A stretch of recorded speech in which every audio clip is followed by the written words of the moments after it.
വാക്കാണല്ലോ പ്രധാനം. വാക്ക് പറയുമ്പോൾ മറന്നുപോലെ ഭയങ്കര എളുപ്പമാണ്. പക്ഷേ വിശ്വാസ്യത എന്ന് പറയുന്നത് ഏറ്റവും പ്രധാനപ്പെട്ടൊരു കാര്യമുണ്ട്. ഞാൻ തന്നെ ആശാ വർക്കർമാരുടെ പന്തലിൽ പോയി സമരം അവസാനിപ്പിക്കുന്നതിന് മുമ്പും സമരം അവസാനിപ്പിച്ച ദിവസം വാക്ക് പറഞ്ഞിട്ടുണ്ടായിരുന്നു, ആദ്യത്തെ ക്യാബിനറ്റിൽ നിങ്ങളുടെ സഹായങ്ങൾ പ്രഖ്യാപിച്ചു തുടങ്ങുന്നു. എല്ലാം അവരാവശ്യപ്പെട്ട മുഴുവൻ കാര്യങ്ങളും ചെയ്യണമെന്ന് നമുക്കുണ്ട്. പക്ഷെ നിങ്ങൾക്കറിയാമല്ലോ, നമ്മളൊരു സമ്പദ് വ്യവസ്ഥയെക്കുറിച്ചുള്ള ഒരു പഠനങ്ങളൊക്കെ നടക്കുന്നേ ഉള്ളൂ. എങ്കിലും ആദ്യഘട്ടത്തിലായി അവർക്ക് 3000 രൂപയുടെ വർധനവ് പ്രഖ്യാപിക്കുകയാണ്. ആദ്യത്തെ ക്യാബിനറ്റ് യോഗം തീരുമാനിച്ചു. റിട്ടയർമെൻറ്റ് ബെനഫിറ്റിനെ സംബന്ധിച്ചിട്ടുള്ള യോഗം അടുത്ത ഒരു മാസത്തിനുള്ളിൽ തന്നെ അതുകൂടി തീരുമാനിച്ചു പ്രഖ്യാപിക്കും. കാരണം അതിൻ്റെ കുറച്ച് ഫിനാൻഷ്യൽ ലയബിലിറ്റിയും മറ്റ് കാര്യങ്ങളെക്കുറിച്ചുള്ള റിപ്പോർട്ടുകൾ വളരെ പെട്ടെന്നല്ലേ, നമ്മളിപ്പോൾ ചാർജ് എടുത്താലേ നമുക്കിതൊക്കെ ചോദിക്കാൻ പറ്റുള്ളൂ. അതൊക്കെ വരാനുള്ള ചില കാലതാമസങ്ങൾ കൊണ്ട് മാത്രമാണ്. അപ്പോൾ അവരോട് പറഞ്ഞ വാക്കുകൾ തീർച്ചയായിട്ടും പാലിക്കും. ആദ്യഘട്ടത്തിലാണ് 3000 രൂപ വർദ്ധിപ്പിക്കുന്നത്. റിട്ടയർമെൻറ്റ് ബെനിഫിറ്റിൻ്റെ കാര്യം ഒരുപാട് തീരുമാനിപ്പിക്കും. കുറച്ചുകൂടി കഴിയുമ്പോൾ അടുത്തൊരു ഘട്ടവും കൂടി പ്രഖ്യാപിക്കും. ഇപ്പോൾ നമുക്ക് ഉള്ളത് 9,000 രൂപയാണ് ഇപ്പോൾ ഉള്ളത്. അത് 12,000 രൂപയാവും ഇപ്പോൾ. പിന്നെ അംഗൻവാടി ജീവനക്കാരുടെ, വർക്കർമാർ, ഹെൽപ്പർമാർ, അവരുടെ പ്രശ്നങ്ങൾ നമുക്കറിയാം.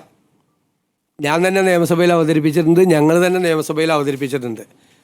അവരുടെ കാര്യം മറന്നുപോയിട്ടില്ല എന്നവരെ ഓർപ്പിക്കാൻ കൂടി വലിയ തുകയൊന്നുമല്ല, 1000 രൂപ അവരുടെ വരുമാനത്തിൽ വർദ്ധിപ്പിക്കാൻ. വലിയ തുകയൊന്നുമല്ലത്. അവർക്ക് 14,500 രൂപയും 15,000 രൂപയുടെ നിലവിൽ കിട്ടുന്നത്. അതിനോടൊരു 1000 രൂപ കൂടി. സാമ്പത്തിക സ്ഥിതി കുറച്ചുകൂടി മെച്ചപ്പെടുമ്പോൾ അവരുടെ കാര്യം മറന്നുപോയില്ല, നിങ്ങളുടെ കാര്യവും ഞങ്ങളുടെ ഓർമ്മയിലുണ്ട് എന്ന പാവങ്ങളോടുള്ള ഒരു മെസ്സേജാണിത്. 1000 രൂപ കൂട്ടിയത് നിങ്ങൾ ഞങ്ങളുടെ മനസ്സിലുണ്ട് എന്നുള്ളൊരു സന്ദേശം അതാണ്. പിന്നെ സംസ്ഥാനത്തെ പാചക തൊഴിലാളികളുടെ വേതനം വളരെ മോശമാണ്. അവർക്കും അതുപോലെ തന്നെ ഒരു 1000 രൂപ നമ്മൾ വർദ്ധിപ്പിച്ചിട്ടുണ്ട്.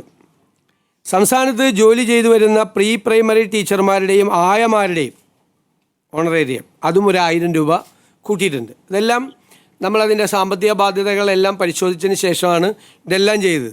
അതുകൊണ്ടാണ്, ഇല്ലെങ്കിൽ 2,000 രൂപയും 3,000 രൂപയൊക്കെ കൊടുക്കണമെന്ന് ആഗ്രഹം ഉണ്ടായിരുന്നു. 1000 രൂപ ആക്കിയത് അതാണ്. പക്ഷേ നമ്മളൊരു ടാർഗറ്റ് ചെയ്തിട്ടുണ്ട്. ഞാൻ പറയാം പിന്നീട് സാമ്പത്തിക സ്ഥിതി എങ്ങനെയാണ് മെച്ചപ്പെടുത്താൻ പോകുന്നതെന്നൊക്കെ. അതിപ്പോൾ ഇന്നെല്ലാം കൂടി പറയണ്ടല്ലോ. ഒരു പ്ലാൻ ഉണ്ട് നമുക്ക്. ആ പ്ലാൻ നമ്മൾ ഇംപ്ലിമെൻ്റ് ചെയ്ത് കഴിയുമ്പോൾ ഉണ്ടാകുന്നൊരു വ്യത്യാസം വരും. അതിനൊരു ടൈം ഫ്രെയിമും ഉണ്ട് നമുക്ക്.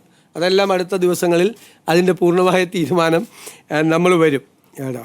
ഇതാണ് ചെയ്തിരിക്കുന്നത്. പിന്നെ നമ്മുടെ നിയമസഭാ സമ്മേളനം മെയ് 21-ന് MLA-മാരുടെ സത്യപ്രതിജ്ഞ നടത്താനും 22-ന് സ്പീക്കറെ തിരഞ്ഞെടുക്കുന്നതിനുമായി നിയമസഭയുടെ ഒരു പ്രത്യേക സമ്മേളനം വിളിച്ചു ചേർക്കാൻ ബഹുമാനപ്പെട്ട ഗവർണറോട് ഞങ്ങൾ ശുപാർശ ചെയ്തിട്ടുണ്ട്. അങ്ങനെയാണെങ്കിൽ അതിൻ്റെ അംഗീകാരം കിട്ടുന്നതനുസരിച്ച് മെയ് 29-ന് ഗവർണറുടെ നയപ്രഖ്യാപന പ്രസംഗം കൂടി ഉണ്ടാവും. നമ്മുടെ സഭയിലെ ഏറ്റവും സീനിയറായ അമ്പലപ്പുഴ MLA കൂടിയായ മുൻ മന്ത്രി ശ്രീ G. സുധാകരനെ പ്രോടൈം സ്പീക്കറായി നിയമിക്കുന്നതിന് നമ്മൾ തീരുമാനമെടുത്തിട്ടുണ്ട്. G. സുധാകരനാണ് പ്രോടൈം സ്പീക്കർ.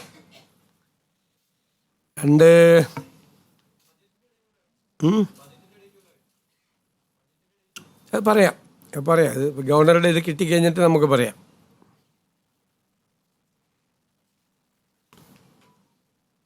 പിന്നെ നിലവിലെ advocate general Shri K. Gopalakrishna Kurup രാജിവെച്ചിട്ടുണ്ട്. അദ്ദേഹത്തിൻ്റെ രാജി സ്വീകരിച്ചു. അഡ്വക്കേറ്റ് ജയ്ജു ബാബുവിനെ അഡ്വക്കേറ്റ് ജനറലായി, സീനിയർ അഡ്വക്കേറ്റാണ് ഹൈക്കോടതിയിലെ സീനിയർ അഡ്വക്കേറ്റ്, ശ്രീ ജയ്ജു ബാബുവിനെ അഡ്വക്കേറ്റ് ജനറലായി നിയമിക്കാൻ തീരുമാനിച്ചു. അതുപോലെ director general of prosecution Shri TA ഷാജിയുടെ രാജി സ്വീകരിച്ചു. Shri T. Asaf Ali, advocate T. Asaf Ali, അദ്ദേഹം നേരത്തെയും ഡയറക്ടർ ജനറൽ ഓഫ് പ്രോസിക്യൂഷൻ ആയിരുന്നു പണ്ട് ഉമ്മൻചാണ്ടി സർക്കാരിൻ്റെ കാലത്ത്. അദ്ദേഹത്തെ ഡയറക്ടർ ജനറൽ ഓഫ് പ്രോസിക്യൂഷൻ ആകാൻ വേണ്ടിയിട്ട് തീരുമാനമെടുത്തിട്ടുണ്ട്. പിന്നീട് വളരെ പ്രധാനപ്പെട്ട തീരുമാനം